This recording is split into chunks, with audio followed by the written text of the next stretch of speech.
We had the amazing success yesterday. Four more of the Jewish prisoners, hostages taken by Hamas on the vile atrocities of October 7th have been released. Noa Tishby joins us. Noa, great to always chat to you.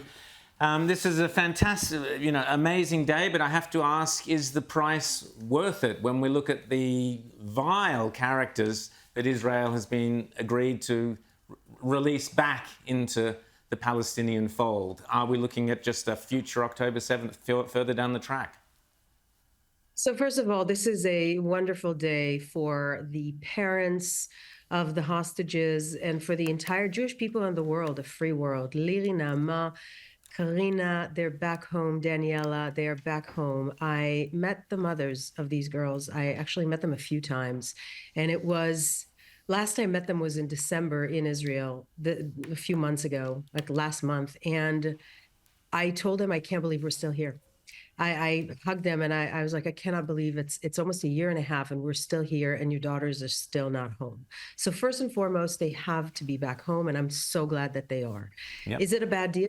Of course it's a bad deal. It's a bad deal because we're dealing with the worst enemy humanly possible. We're dealing with a jihadi terrorist organization that stole people from their beds and is now negotiating and extorting the world and the Israeli people for their return. It's almost like there is no good deal to be had here. Therefore, the first thing that needed to do is to bring them home. Now, moving forward, everybody needs to understand what it is that we're dealing with. These people are never going to stop trying to destroy Israel. They're never going to stop trying killing Jews. We need to take that into consideration and into account. We need to follow these people. Israel need to follow these people, make sure that they don't get back to terror. And we need to try and figure out some sort of a regional allyship that would put this problem not just in the hand of Israel, but the hands of the other Arab countries in the region that are implicit in this problem, in the Palestinian-Israeli conflict. That's what needs to be done. But the first line of order, the first thing we need to do is to bring all of them back home. James. But doesn't this just delay, and I know it is phenomenal that these four young women are back home with their families after unimaginable horrors, but it also feels like Hamas still being in power and taking advantage of the Israelis and the Jewish people's reverence for life and for the lives of their people, keeps them in power and delays the day when you could have some sort of multinational force, possibly with the UAE, possibly with the Saudis, coming in and entirely changing the political culture of Gaza. Because as long as things are the way they are, I'm just worried, Sinwar came out of one of these prisoner swaps a couple of decades ago. This just feels like, we're on a repeat cycle here. That's very true. Yahya Sinwar came out of the release of Gilad Shalit, the prisoner, the hostage that was held by Hamas a few years back. And Yahya Sinwar at the time had no Israeli blood on his hand. He was in prison because he slaughtered Palestinians with bare hands. So those are the people that we're talking about. And I couldn't agree more. The Emiratis and the Saudis, everybody needs to come in and help in solving this problem, because this problem of jihadism is not Israel's problem and it's not a Jewish people's problem. This is the problem in the Middle East, and every normal Arab leader in the region understands this and understands this very well. So I'm calling from here to the Saudis to come to the table right now and partner with Israel in solving this problem for the betterment of the entire region and for everybody, not just the Israeli people, but also the Palestinian people. As long as Hamas is in power, as long as Hamas, a terrorist organization that is trying to enact Sharia law in Gaza and take over Israel from the river to the sea and possibly the world if they can, as long as they are in power, the Palestinian people are not going to have a future. They're just not. If they're going to keep resisting the state of Israel's existence, the Jewish existence in the region and their ancestral homeland and their indigenous homeland, we're going to keep having this problem. So I call here to the Saudi government, to the Saudi people, to actually join forces with Israel and solve this problem once and for all in order to bring peace.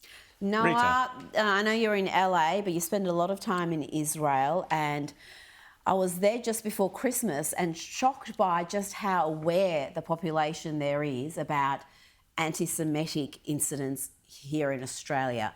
Tell me about the way we are seen now and also the conduct of our federal government, the Albanese government. Well, there's no doubt that what's happening in Australia is shocking, absolutely shocking. And I think I'll tell you this as an Israeli that knows Australian culture really well. For Israelis, Australians always seemed kind of like brothers and sisters, right? We always looked at each other as having a similar culture. We're easygoing, we're very open, we're blunt, we're in your face in a charming kind of a way, right? So Israelis and Australians always seem to me and to a lot of other people that I know very similar. And now Israelis and Jews all over the world and the Australian Jewish community are blown away by what's happening, by the anti-Semitism, by the rhetorics and the attacks and the blowing up, burning synagogues and attacking homes. And it's absolutely shocking for everyone who's seeing this. And this is the price and this is the cost of unchecked rhetoric of anti-Zionism, which is the new iteration of anti-Semitism. They used to look at the Jews and describe the Jews as these untrustworthy, bloodthirsty people and therefore need to be eliminated. And now they're using the exact same rhetoric for Israelis and for Zionists. So calling Zionists bloodthirsty, untrustworthy. It's exactly the same, and this has consequences. So this is a shocking realization and a shocking reality for the Australian Jewish community and for everybody in Israel and everybody in America, honestly. We're not entirely sure what happened to, happy-go-lucky Aussies. And Noah, just quickly before we go, at the political level, we've got a Foreign Minister, Penny Wong, who has repeatedly voted against Israel in the United Nations in favour of Palestine and has also overturned various Australian policies that were friendly towards Israel. What do you make of the fact that she will be representing Australia at the 80th commemorations of the Auschwitz horror? Well, this is not just for Penny Wong. This actually goes for everybody.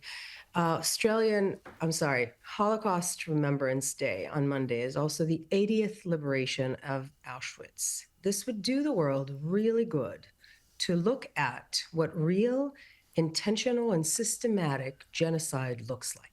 Not the virtue signaling one, not the one that you're calling on your Twitter accounts or X accounts or on Instagram, the actual genocide that had occurred against the Jewish people. And in order to make sure that this really never happens again, we should not think of what's happening in Israel, not call that a genocide. That is a war that was started not by Israel, and Israel fought back hard to grave cost to the Palestinian people, not a genocide. What happened in the Holocaust, that is a genocide. And I hope not just the Australian government, but literally everybody takes this day very seriously and think about what happened in Auschwitz and what happened in the Holocaust and how that is different to what is happening today, how we can make sure that this never happens again. Noa Tishby, always great to chat to you, and you do have many fans and friends here in Australia, so I'll say happy Australia Day to you, Noa, as well. Great to see you as always.